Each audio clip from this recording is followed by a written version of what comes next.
Zig Ziglar. Inspiring true performance. Let me share with you a true story out of my notebook of life. A number of years ago, got an incredible letter from a gentleman in Toronto with a substantial check in it.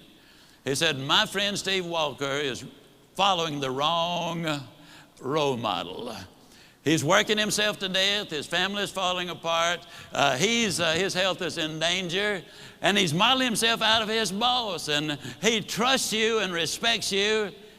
If you will give us 1 hour, I will fly him to Dallas and give you this check.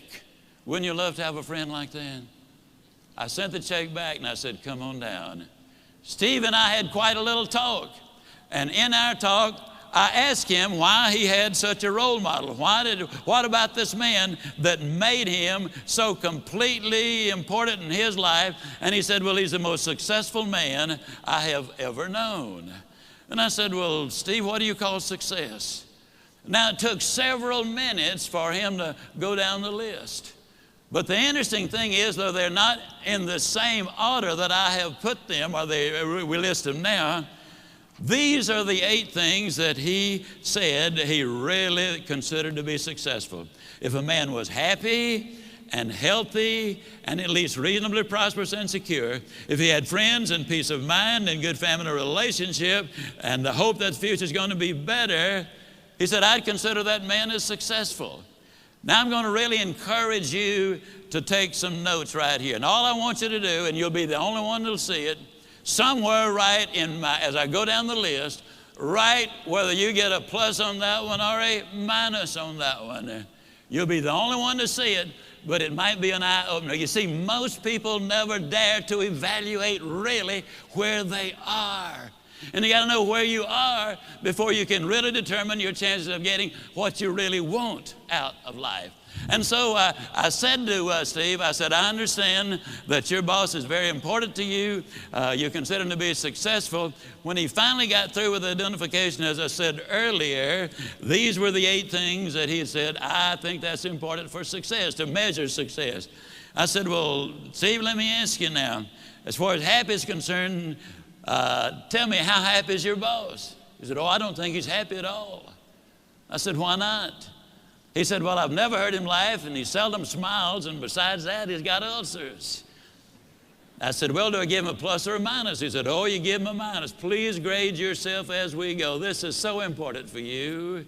Then I said, that also tells me something about his health if he's got those ulcers. Do I give him a plus or a minus? He said, you give him a minus.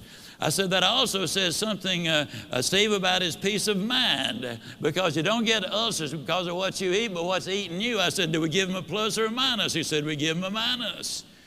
I said, Steve, I've asked you one question about what success is, what balance is, what's important to you. One question, and your boss comes up with 3 minuses. I said, tell me how prosperous he is. He said, man, he's got money running out of his ears, and he's getting more every day. I said, we give him a plus on that one, don't we? He said, we sure do. I said, how secure is your boss? He said, well, he's as secure as money can make you. And I said, well, Steve, let me ask you, did you read where 2 billionaire brothers here in Dallas went bankrupt? I said, how does your boss compare? Oh, man, he doesn't have that kind of money. Did you read where our ex-governor was worth $100 million at one point? He's now bankrupt. How does your boss compare? Oh, he doesn't have that kind of money. Now, understand, Steve equated security with corporate position and bucks in the bank. So I said, well, Steve, let me ask you, would we give your boss a plus or a minus or just a question mark on that? He said, let's be generous and give him a question mark.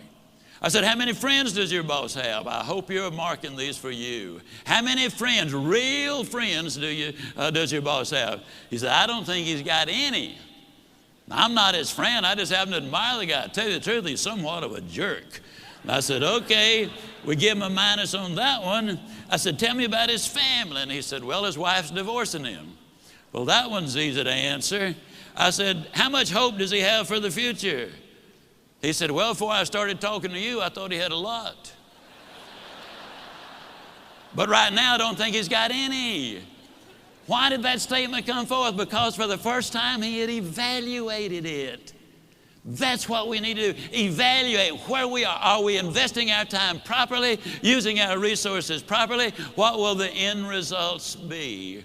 Well, then I said to Steve when that was over, we give him the minus there.